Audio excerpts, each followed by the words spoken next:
Welcome to the Ordinary Doula Podcast with Angie Rozier, hosted by Birth Learning, where we help prepare folks for labor and birth with expertise coming from 20 years of experience in a busy doula practice, helping thousands of people prepare for labor, providing essential knowledge and tools for positive and empowering birth experiences.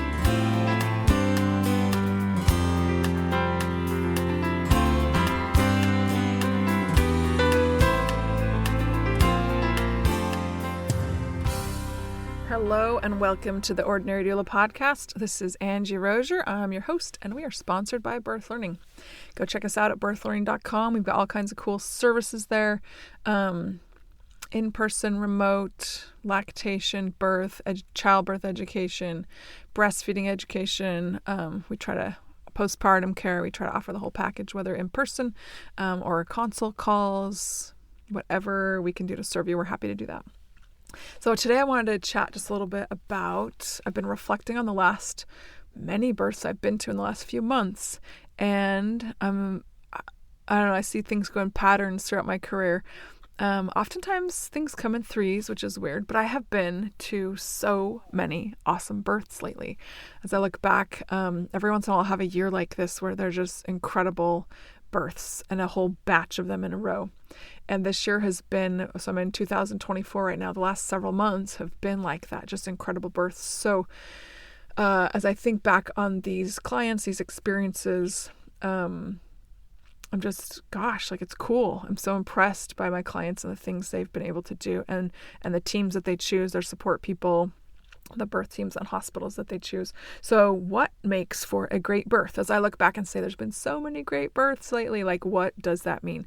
So in my doula brain, right, a lot of these in my doula brain are physiologic birth. To me, that's a great birth. When we have autonomy, when the body has autonomy, when the spirit and mind, the person has autonomy around their birth, that's a great birth. In one sense, also a great birth. This is maybe selfish for me, but hopefully, everyone benefits from this. The birth is a reasonable amount of time. It's not going to be like 30, 40 or more hours, but it's a reasonable amount of time. That's awesome for me and for my clients, like when they're not having to be in labor for days on end. So some pretty awesomely timed births, that's always a perk. Also, as I'm thinking back, great births have great support around them. So that would be an amazing partner who's on board, who's prepared, who's invested, who's present. They're present in every way. I love that. Like, as I've talked about before on this podcast, as a doula, I'm a very temporary, all doulas are really a temporary exposure in this person's life, but a partner or another family member or friend, that's a more permanent structure. And so I love it when that support is strong and empowered. When that support can be empowered, then we're leaving a relationship stronger than when we found it. So I love it when there's support surrounding it. Also, this support coming from providers and from staff at the hospital. I love it when we see an amazing team around the birthing person and that they can support her, encourage her.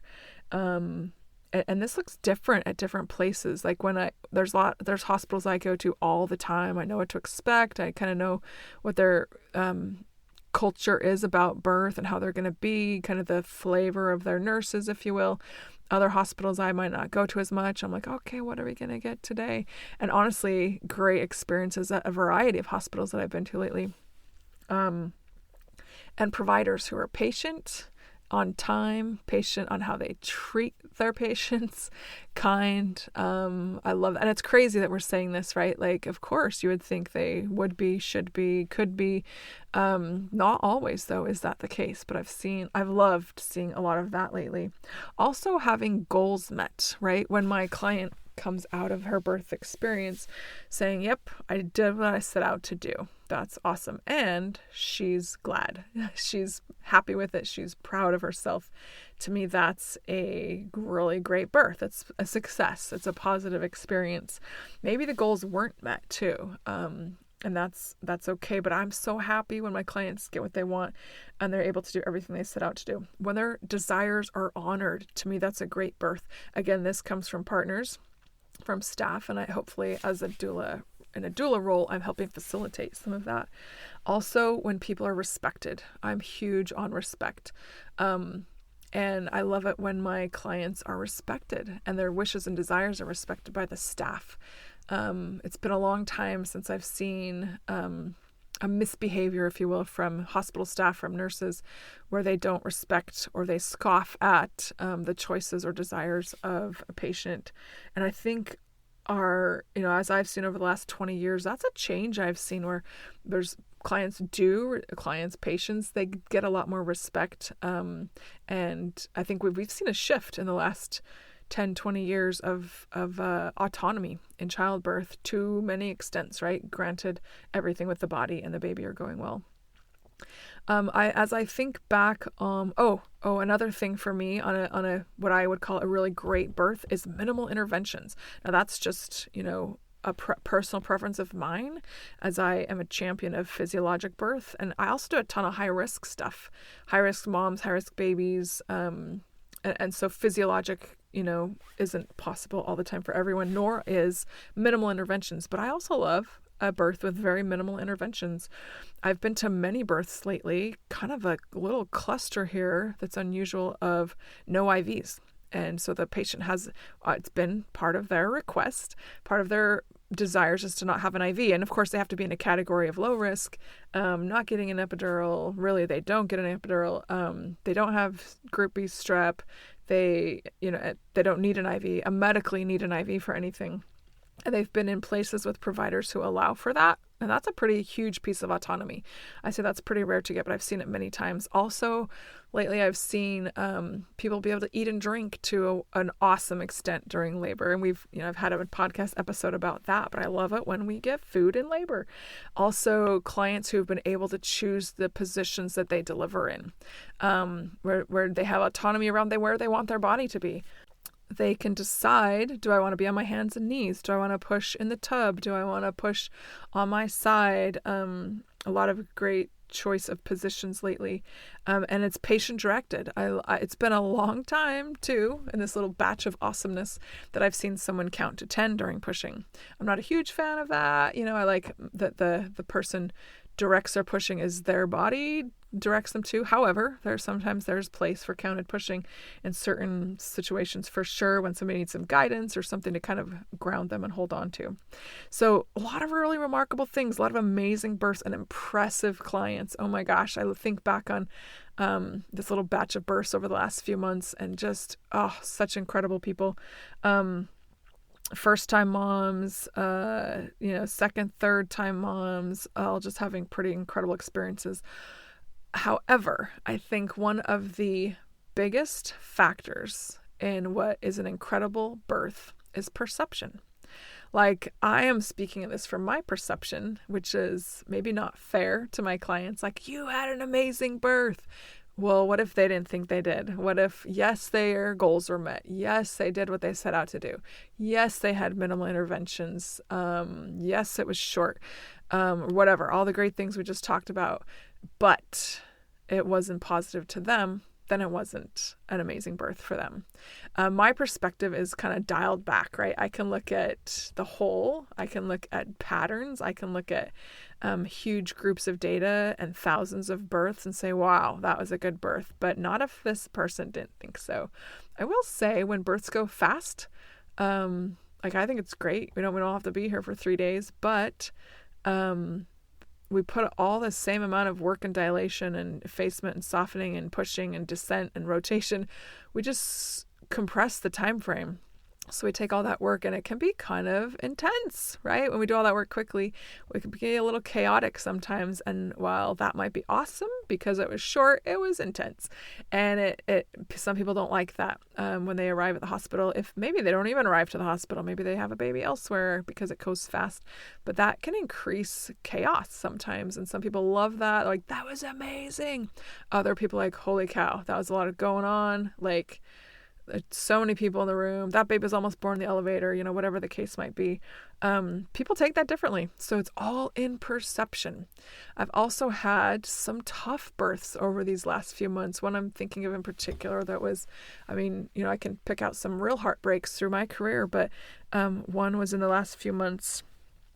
Really tough, really, really tough. It was long, hard on every level, hard. This client was trying to achieve a VBAC after 2 C-sections. She'd done so much work, so much preparation. She was so invested, and so was her partner. The staff treated her incredibly well. They respected her. They gave her autonomy. They gave her lots of time. They gave her a lot of things I don't always see given in similar situations.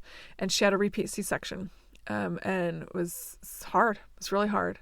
And as I've been in contact with her throughout the time since, she's doing better. Like, she's doing okay, and time helps, as this was a few months ago, but tough. That was a super tough one, kind of a bit of a heartbreaker. I also had one kind of recently, a first-time mom in labor for days, poor thing. And in a 16-hour period, once she finally did go to the hospital, in 16 hours dilated from a 5 to a 6. And she was getting tired. She'd been laboring for a long time. Labor started Monday. I think we're on to Wednesday now. And she wanted to go unmedicated. Like, she prepared for that. So that's what her heart, her core, her mind believed that childbirth should be. She ended up getting epidural for fatigue. And I kind of coached her. I'm like, you know what? This could be a great tool of relaxation. And it might just be what you need. They were looking at starting Pitocin. She didn't want that either. She got the epidural. And with that awesome relaxation of her pelvis, and she could rest, right? Like, relaxation takes a lot of work. It's hard to relax. She dilated pretty quickly to 10 centimeters. Then we pushed for a long time. A long time. Baby was having some decels in his heart rate. And after 5 hours of pushing, they called a C-section. And so this was nothing that she wanted. I was feeling very sad for her. I know that she wasn't doing what she set out to do. Not her fault. She was strong enough. She was brave enough. She was prepared enough. She had everything it needed. But things weren't working out that way in this particular labor. And then not only did we have a C-section, but the epidural wasn't working well. And so she had to go into general. So her partner had to come out. She had to be alone. Long recovery, like coming out of general anesthesia. Baby was struggling a little bit. So my heart was breaking a little bit the whole way as we went from what she wanted to what she got. And this was just a couple days ago, right? The jury's still out. She's doing well. She's gonna need time to process, to mourn, to celebrate, to reflect, to kind of settle into what her birth is and what she learned from it. So that might be a really great birth. I love, even in those tough situations, to see, and I knew this would happen, like a lot of that melts away, at least for a little while, when you get that baby in your arms, looking at her pictures, you wouldn't know what she'd just been through for the last several days as she's holding and enjoying that baby. So that could be a really great birth. Time will tell, and it's up to her how that birth was. She had great support from her staff, from her partner, from family members. The staff was patient. They gave her quite a bit of autonomy. I was impressed. This was at a very small community hospital, and those, I'm always curious to see how that goes at small hospitals. But it was impressive. I was pleasantly surprised by the treatment that she got there. So lots of great births lately. Lots of great births. To me, that might mean something different than my clients.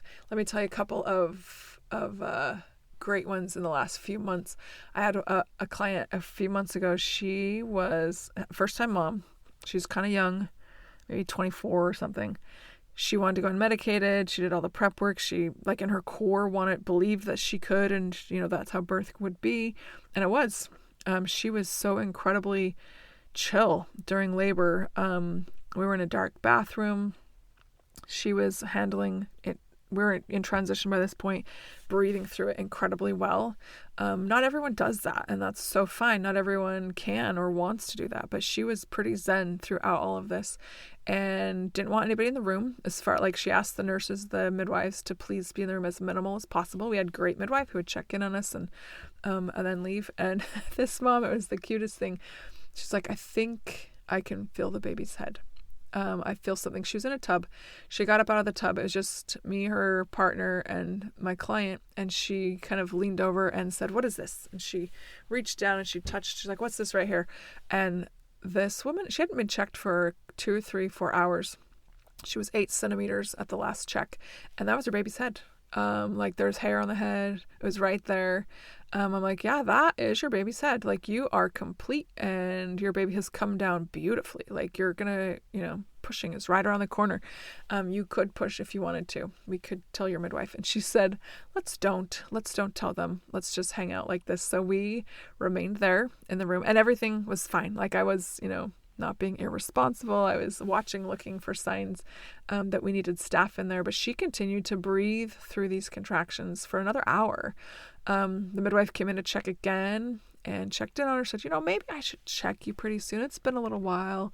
Are you feeling anything like pushing? Maybe maybe we got to see if it's almost time to push. And she had been doing very mild pushing and just really breathing. She could have been pushing if she wanted to, but she didn't. And she kind of admitted to her midwife, she was like, yeah, I can feel that his head is right here. So the midwife checked him. Sure enough, like, okay, you are nearly crowning. The most calm manner. She gave birth beautifully in the tub there. It was awesome. That was a cool birth. This mom was super zen. Fast forward just a couple weeks, I was in that same room, same tub, mom having her second baby. Also in transition, also pushing. This was a hospital that allows water delivery with a great team around, a great culture around it. And this mom was different in labor. She was doing the same. She'd done this before, She was loud. She was almost screaming. I try to coach my clients to kind of bring it down, the scream level, and keep it kind of low tones and open, deep tones, as that helps helps the baby to descend and the body to open. Very different scenario. Had a baby in the tub, same spot, same place. Beautiful birth. This woman looked more like she was challenged more. She looked more panicked, but she did what she set out to do. It was a great birth. Another birth I'm thinking of recently, it was a first-time mom, and so many amazing people. I can say this like about hundreds of my clients. She knew what she wanted. And she prepared for a long time, like her heart, body, mind, and soul knew what she wanted. She was prepared deeply, wanted no interventions. Her water broke and she bucked a lot of norms. She went home after her water broke. She was taking her temperature. We don't see this a lot. She did not get an IV. She came back. Labor was kind of petering around but not taking off. Finally, after a couple days, she consented to Cytotec. They placed some Cytotec in her cheek. She'd been 4 centimeters now for well over a day, kind of laboring. And the Cytotec put her into labor. She still was 4 centimeters, but she got real constant contractions. This is, I was in helping her. And within 3 hours of getting the Cytotec, where she'd been 4, she was 10 centimeters. The midwife came in just to check, see how she was doing. My client, you can hear when someone's pushing. You can feel it, their body tenses in a certain way. It responds, kind of a repulsion to expel something, which of course is the baby. So she was getting very pushy, but I'm like, man, she's only at 4 centimeters. This is early. What can we do? We're going to focus in on, relaxing, breathing the baby down. Nope. This baby is almost crowning. She, first time mom, pushed about 12 minutes, unmedicated. Awesome. Super awesome. I love it when there's surprises. Like there's a lot of patterns, there's a lot of predictables or expectables, and then there's the surprises, which I think it's always fun. Another birth I did recently, this was a client I just backed, another doula who was out of town. So I'd never met this client. We had texted once and I just said, hey, I'm your backup for the next couple days. And that was that. She didn't even call me back. But then she went to labor. So I walked in. It was a home birth. fifth baby, first home birth, she'd been unmedicated before. So I walk in, she was definitely in transition. And a woman in transition is a powerful thing. If you've ever gotten the opportunity to see that, that is one incredible creature, a woman in transition and exhibiting so much power. And she was doing that, and she gave birth in her tub. The midwife got there just in time for her. And I met her cold turkey right then, like, hey, my name is Angie. Didn't even say that. There wasn't time. I was with her a good hour or so before the baby was born, and it was an intense hour. Her partner and I got soaking wet. We were holding some funky positions, supporting her in the tub. And she's a little bit of an older mom, hadn't had a baby for quite a while. And this was an incredibly healing birth experience for her. And I got to spend the next several hours in her home with her other children and hear her other birth stories, the trauma of those, and how healing this was. That was a really great birth, really incredible birth story. Every story is incredible, I think. Every story is unique. And even if birth may not go how we wanted or what we intended, when there's respect, when there is support, when there is compassion shown, when choices are given, there can be a lot of really great births. It's all in perception. So hopefully you can prepare yourself for a really great birth. Hopefully if you've already had children, you've had really great births. As I look back, I'm just this little highlight reel in my mind. It's just been an awesome last few months, all these very cool births. And there's a lot of others smattered in there that are similar and amazing all in their own right. So hopefully you can prepare yourself for a really great birth and do some preparation for it. Do some preparation, surround yourself with support, knowledge, and you will discover how incredibly powerful you are.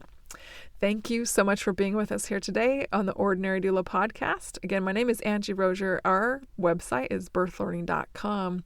So hopefully today you can go out and do something kind for someone else and see what happens in your heart and in your day. We'll see you next time.